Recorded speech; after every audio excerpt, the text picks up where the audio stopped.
नमस्कार। कर्क राशि के महानुभावों के लिए जनवरी 2026 का मासिक राशिफल लेकर हम यहाँ उपस्थित हैं। ग्रह गोचरीय व्यवस्थाएं कुछ बड़े परिवर्तन की तरफ अग्रसर हैं। नौकरी, व्यापार, स्वास्थ्य, कामकाज के अलग अलग हिस्से, विदेश संबंधित गतिविधियाँ, ज़मीन लेने से संबंधित निर्णय, भाग्य का समर्थन किस तरह के वेग को दर्शा रहा है, इसका समग्र चर्चा ब्यौरा प्रत्येक भाव के साथ में। प्रथम भाव की स्थितियों को यदि हम देखते हैं तो 14-15 जनवरी के बाद से सूर्य, मंगल की और शुक्र की जो दृष्टि संबंध की स्थितियां हैं वो प्रथम भाव के साथ में रहने वाली होगी। ओवर कॉन्फिडेंस से इस पूरे ही महीने बचें। शुरुआती 15 दिनों में आपको लगेगा कि कार्य बहुत तेज़ी से पूर्ण हो रहे हैं, परंतु किसी भी गफलत में हम उलझने वाले नहीं हों। कोई भी एजम्पशन के साथ में कामकाज की शुरुआत करने से आपको बचना चाहिए। सूर्यदेव की स्थितियां यहाँ आपके भावुकता पर नियंत्रण 15 जनवरी के बाद से लेकर आ रही है। इसके अलावा किसी भी व्यक्ति विशेष के साथ में संवाद कर रहे हैं तो उसको डोमिनेट करने की कोशिश बिल्कुल भी नहीं करें। आपकी जो प्रेजेंटेबल स्किल है, जब अपनी बारी आए और जब लोग बोल चुके हों तब ही अपनी बात को कहना आपके लिए सबसे अधिक प्रभावी क्रम कहा जाएगा। उस एक अवस्था एवं स्थिति को बड़ी ही गहराई से अपने साथ अपनाकर चलने का आप प्रयत्न करते चले जाइएगा। और इसके अलावा आपके लिए यहाँ जो फैशन टेक्नोलॉजी, डिज़ाइनिंग संबंधी कामकाज होते हैं, खानपान और वस्त्र उद्योग से संबंधित जो भी कार्यक संभावनाएं होती है, उन सभी को बेहद शानदार एवं प्रभावी कहा जा सकता है। वहीं द्वितीय भाव की चर्चा करें तो आप देखिएगा कि द्वितीय भाव के अधिपति शुरुआती क्रम में तो यहाँ पर 6th हाउस के साथ में रहने वाले होंगे। कुछ दिनों के लिए बुधादित्य बनेगा। जो महानुभाव फाइनेंशियल इंस्टीट्यूशन संबंधी कामकाज में है, बेटरमेंट है। आप फाइनेंशियल बर्डन में फंसे हुए थे, किसी से भी मदद ली थी, अब उसको चुका पाने की संभावना नहीं आ पा रही है, वहाँ से भी प्रोपोर्शनेट पॉजिटिविटी, कांस्टेंट और कंटिन्यूअस मेजर्स के साथ में आपके लिए स्टेबलाइज होती हुई फ्रेम होती है। इसके अलावा कम्युनिकेशन में रिएक्शन लेस होकर चलिएगा। रुपए पैसे के मामले में द्वितीय भावस्थ केतु के होने की वजह से आकस्मिक धन लाभ तो है, परंतु पुनः किसी व्यक्ति की मदद करने की तरफ आपको भी जाना है, पारिवारिक स्तर पर भी, तब भी अपनी सीमाओं को बहुत अच्छे से तय करके रखिएगा। पारिवारिक जनों के साथ बहुत अधिक आसक्ति बढ़ सकती है, ये बड़ी ताकत है। उस आसक्ति का फायदा कुछ महानुभाव उठाने वाले नहीं हो, ये ध्यान दीजिएगा। जो यहाँ 14 जनवरी से 25 जनवरी 2026 तक का समय है, ये स्पॉन्टेनियस और इंस्टेंट फाइनेंशियल गेन का भी कहा जा सकता है। ये फर्म क्लैरिटी आपके साथ में स्टेबलाइज है। वहीं 3rd हाउस की पोजीशनिंग के साथ में डिस्कशन करते हैं तो 3rd हाउस की लॉर्डशिप यहाँ 6th हाउस के अप्रोच के साथ में रहने वाली होगी। यात्राओं से संबंधित कार्यों में खुद को काफ़ी हद तक आप धीमेपन में रखने की कोशिश कीजिएगा। ये याद रखिएगा कि यहाँ कॉरपोरेट कल्चर में कुछ लोग आपके प्रति नकारात्मकता और दुर्भावना भरे भाव रख सकते हैं, उनसे दूरी बनाकर रखने की ज़रूरत है। किसी भी वर्किंग कमिटमेंट की तरफ जाना है तो अक्षरशः अपनी स्थितियों को देखें। नौकरी पेशा जीवन में आकस्मिक तौर पर आ रहे बदलावों को भी बहुत अच्छे से अपने लिए यहाँ पर समझने की ज़रूरत रहेगी और उसके बाद में ही आगे बढ़ने की जो अवस्था होती है उसको अपनाकर चलने का यथेष्ट प्रयत्न करते चले जाना आपके लिए बेहतर समागम की अवस्था स्थिति कही जाएगी। ये एक नीति निर्णायक बातचीत अपने साथ में आप ज़रूर लेकर चलने की कोशिश करते चले जाइएगा। पुरुषार्थ की जो अवस्था और स्थिति है वो अपने आप में सकारात्मक पक्ष को निर्धारित करती चली जाती है। ये एक अवस्था विशेष आपके समक्ष मौजूद है।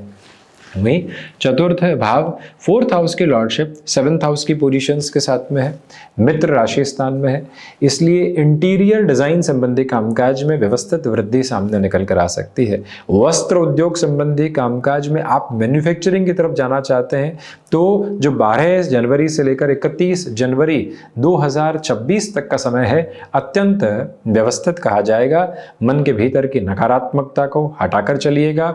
एजेंसी लाइन संबंधी कामकाज में एक एजेंसी को छोड़कर किसी दूसरी एजेंसी की तरफ जाना चाहते हैं, उस बदलाव के घटक को, उस बदलाव की व्यवस्था को अपने साथ गहराई से अपना कर चलना और उसी में अपने लिए निर्णय की व्यवस्थाओं को लगातार आत्मसात करते चले जाना, ये सब कुछ नज़र आने वाली व्यवस्था है और उसके साथ अपनी गतिशीलता को निरंतर तौर पर बढ़ाकर आप चलने का यत्न और प्रयत्न करते चले जाइएगा। यह स्पष्टतम केंद्र बिंदु आप अपने साथ अपनाकर चलें। ये भी याद रखें कि मटेरियलिस्टिक लग्जरी के साथ में जो वृद्धि होनी चाहिए वो निरंतर तौर पर आपके साथ में बढ़ सकती है। उसको भी पुरजोर तरीके से अपनाकर आप आगे बढ़ने की कोशिश करते चले जाइएगा। कोई भी नेगेटिविटी के मेजर्स यहाँ आपके सामने नहीं है। एक और प्रमुख निवेदन आपसे हम करना चाहेंगे कि इस समय की अवस्था के सारगर्भित क्रम के साथ में चलते हुए आपके लिए यहाँ पर इनोवेटिव बेसिस के साथ में कुछ वर्किंग फोल्ड सामने निकल कर आ सकते हैं। नएपन की गुंजाइशों को लेकर चलें। वाहन संबंधी सुख में बढ़ोतरी यहाँ पर हो सकती है। मानसिक संतुष्टि उस स्तर पर उजागर नहीं है। 5th हाउस के साथ डिस्कशन करें। 5th हाउस की लॉर्डशिप 7th हाउस में है। आप किसी संबंध के साथ चले, उस संबंध के साथ प्रगाढ़ता आई, जुड़ाव निकल कर आया, लगने लगा कि पूरा जीवन इस व्यक्तित्व के साथ में बिताया जा सकता है। जल्दबाजी में ऐसे निर्णय से बचिएगा। आपको लगेगा कि अब तो घर परिवार को इत्तला दी जाए, कुछ महीनों में ही विवाह की तरफ जाया जाए और आगे के जीवन बसर को बहुत अच्छे से देखा जाए। ऐसी स्थितियों में थोड़ा सा संभलें।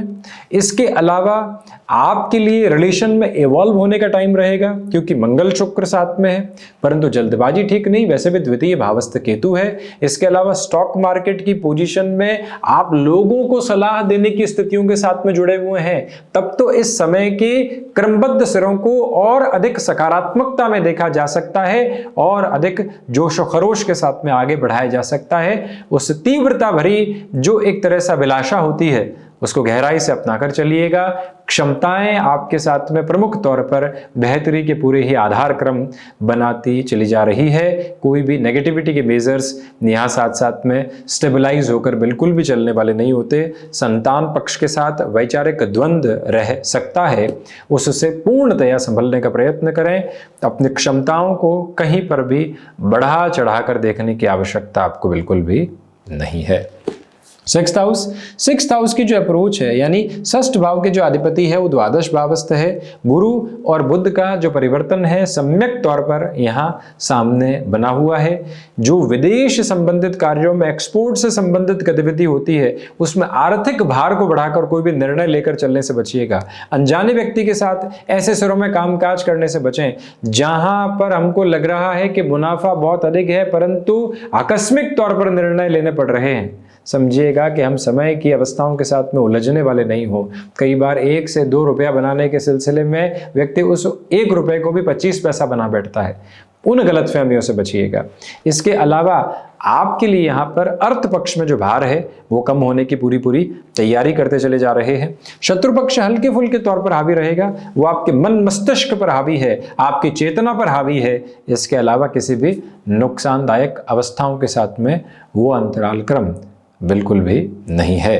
इसके अलावा 7th भाव की चर्चा की जाए तो जो ये 7th भावस्थ क्रम की स्थितियां बनी हुई है, महत्वपूर्ण तौर पर ये स्थितियां स्पष्ट है कि गृहस्थ पक्ष के साथ संवाद कौशल में कमी आ सकती है।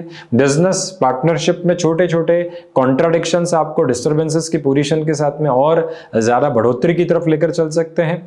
इसके अलावा सप्तमेश का 9वें भावस्थ क्रम के साथ में गतिमान होना यह भी बताता है कि आपके लिए यहाँ सिरेबद्ध क्रम के साथ में जितना आप धीमापन रखने वाले होंगे उतनी ही प्रिसाइज पॉजिटिविटी के मेजर्स आपके साथ में स्टेबलाइज होते चले जाएंगे। इसमें कोई भी और दुविधा के क्रम मौजूद रहने वाले नहीं है। यह स्पष्टता रखिएगा कि सप्तम में शुक्र है, इसलिए छोटे छोटे विवाद वैचारिक मतभेद बनकर बहुत बड़ी स्थितियों को आमंत्रित करने वाले नहीं हो जो सारी की सारी पोजीशंस को नेगेटिव कर जाए। उससे संभल कर चलना बेहद आवश्यक आपके लिए रहेगा। यह विनम्र निवेदन आपसे हम बारंबार करना चाहेंगे और इसके अलावा सुस्पष्टता इस बात की भी अंकित करके रखिएगा कि जिन कार्य गतिविधियों में लोग आपको बारंबार किसी न किसी सिरे में रोक रहे थे, उनकी रुकावटों से हटकर अपनी जीवन यात्रा को स्थिरकामता के साथ में लेकर चलने की आवश्यकता आपके लिए भरपूर स्तर पर रहने वाली रहेगी। इस एक बात को भीतर तक उजागर करके ज़रूर आप चलने का प्रयास करते चले जाएं तो बेहतरी है। अष्टम की यात्रा को तय करें तो अष्टम भाव में राहु की स्थितियां संवर्धित क्रम के साथ में बनी हुई है एवं राहु यहाँ सबकॉन्शियस फियर देते हैं, उसे संभलिएगा।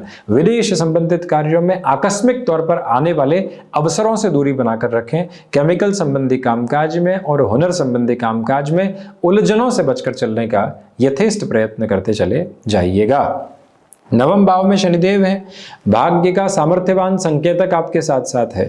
नवमेश की स्थितियां यहां स्पष्ट तौर पर द्वादश भाव में है। विदेश संबंधित कार्यों के साथ में भरपूर से भी भरपूर वृद्धि के प्रतिबिंब आपके साथ साथ में नजर आने वाले होते हैं। उस एक अवस्था को अपनाकर चलने का भरपूर प्रयास करें। आपके लिए यहाँ पर उच्च शिक्षा संबंधी क्रम में टेक्निकल बेसिस के साथ में आगे बढ़ने की गुंजाइशें भरपूर रहेगी। मन के भीतर आध्यात्मिक चोर बड़ी ही शांति से आगे के निर्णय की अवस्थाओं को व्यवस्थित करता चला जा रहा है। उसके साथ आप और अधिक गतिशीलता अपनी बढ़ाते चले जाइएगा। वहीं 10th हाउस की लॉर्डशिप 7th हाउस में देखिए और पुनः इनका दृष्टि संबंध अपने राशि भाव के साथ में जुड़ा रहने वाला होगा। 15-16 जनवरी 2026 के बाद से आपकी ऊर्जा, आपका अनुशासन और आपके अनुशासन के साथ में स्वनियंत्रण का स्थिर आधार, वो सब कुछ साथ साथ में है और मन के भीतर की संतुष्टि के संवाहक आधार को बढ़ाता चला जा रहा है। इसी वजह से कोई भी चेंज की तरफ जाना चाहते हैं, मन को शांत होने दें, उसके बाद निर्णय की तरफ चलें। पैकेज बढ़ रहा है तो संघर्ष भी बढ़ेंगे। व्यक्ति उलट स्तर के साथ देखता है, पैकेज भी बढ़े और शांति भी बढ़े। क्या ये संभव है? क्या ये स्थिति इस तरह से है कि जिम्मेदारियां तो बढ़े परंतु हमारे लिए अर्थ लाभ नहीं बढ़े, अर्थ लाभ बढ़े परंतु जिम्मेदारियां नहीं बढ़े?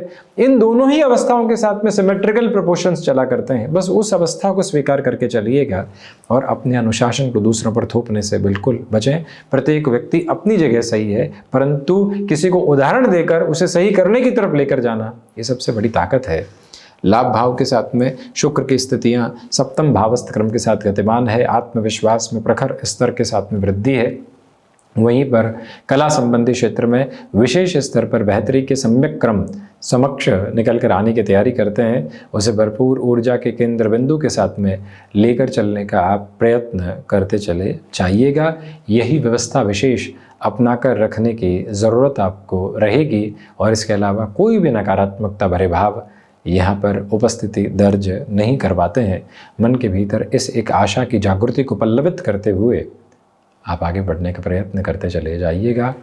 यह निवेदन है आपसे कि जिन कार्यों को अपने साथ में जोड़ लिया है, अब उसमें कोई भी और नकारात्मकता, उसमें कोई भी और दुविधा देखने की या फिर अपने लिए वेगवान स्थितियों को निर्मित करने की ज़रूरत नहीं है। सम्यक तौर पर शांत चित्त भाव से जीवन यात्रा को आगे की ओर देखने का आप प्रयत्न करते चले जाइएगा। याद रखिएगा कि ऐसी अवस्थाओं के साथ में आपके लिए लाभ के साथ साथ खर्चों की स्थितियां हैं। व्यापारिक जीवन में केंद्र बिंदु बहुत अच्छे से है। वहीं द्वादश में बृहस्पति की वजह से कई बार लगेगा कि खर्चों को रोकें, कई बार लगेगा कि खर्चों को रोक पाना संभव नहीं है। उसी जद्दोजहद के साथ में जीवन चल सकता है। उसी के भीतर स्वयं को स्थिरगामी करके आगे बढ़ाने का यथेष्ट प्रयत्न करते चले जाइएगा। मन मस्तिष्क में छोटी छोटी बातों के साथ जो उफान निकल कर आते हैं, उससे भी शांत रहने की आवश्यकता भरपूर सिरे से आपके लिए रहेगी। तो ये था मुख्य रूपेण कर्क राशि के महानुभावों के लिए वर्ष 2026 के पहले महीने का मासिक राशिफल। हम ऐसी ही चर्चाओं से उपस्थित दर्ज करवाने का प्रयत्न करते रहेंगे। धन्यवाद एवं कोटिशः आभार।